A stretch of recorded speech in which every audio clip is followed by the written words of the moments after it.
I'm going to be showing you today why looking at a screenshot like this to validate your product can actually kill your Amazon FBA business and what you should be doing instead. So let's go.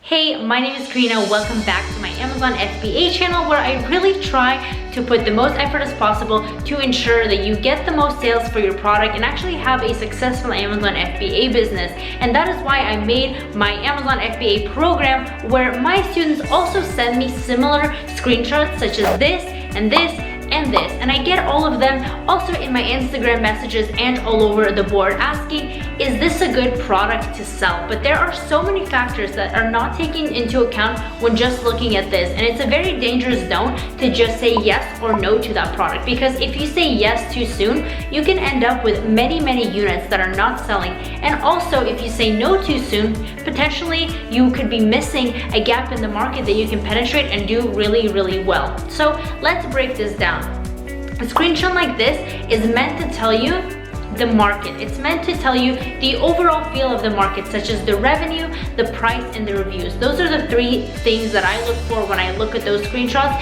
and they do tell me a lot. For example, if all the reviews are very high, then that's a problem. That means you cannot get into the market.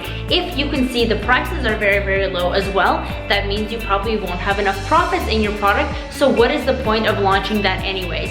And again, if you see that the revenue is very low, that means there's not enough demand for this product and you should not be doing it.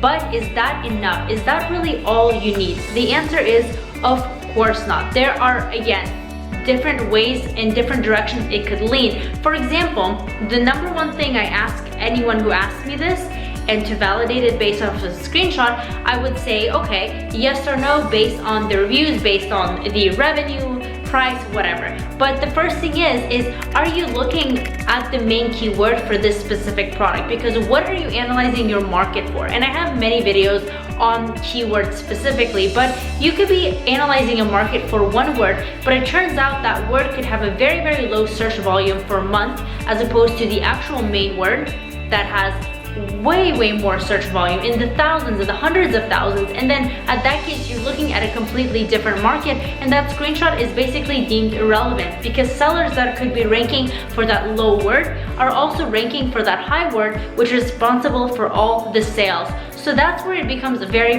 dangerous, if it's the main keyword or not. Now let's say you have been looking at it for the main keyword, but that's still not enough. The next step of what you have to do is actually look through every single person on the sales page and see, why are they actually getting the sales? How long have they been around? Is everyone on that first page new time sellers? Because if they are, is this just a trend that's going to go down and die in a week or 2 weeks? Maybe it's a seasonal product, you have to do that. Or maybe there's a few sellers that are doing well because the product is patented.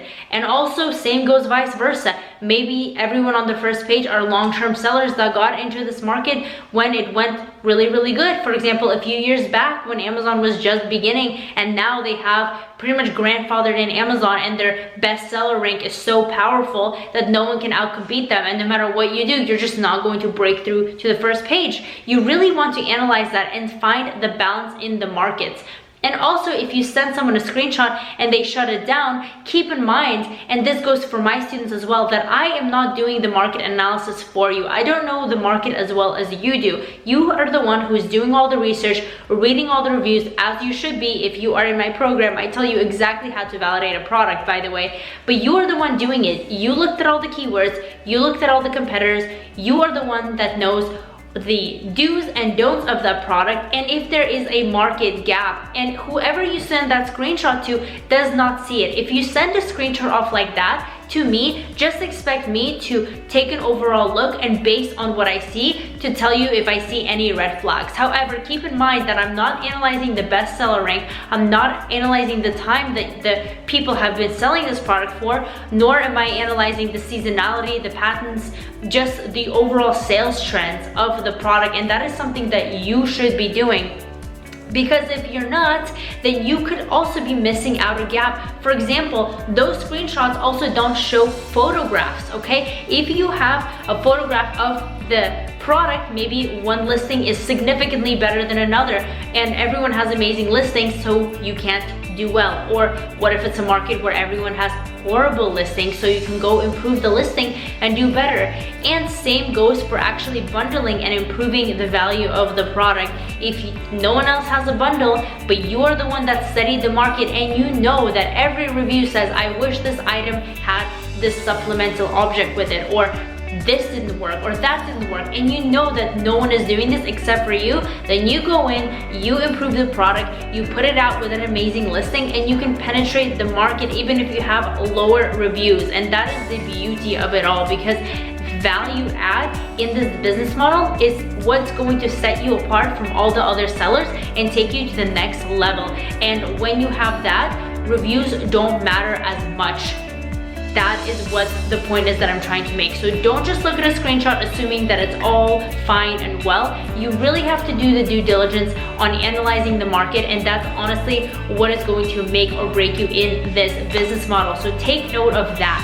And by the way, if you want that guide that I told you about, it is going to be linked down below. So just download it and it will be sent to your email, and it will be making your life much easier.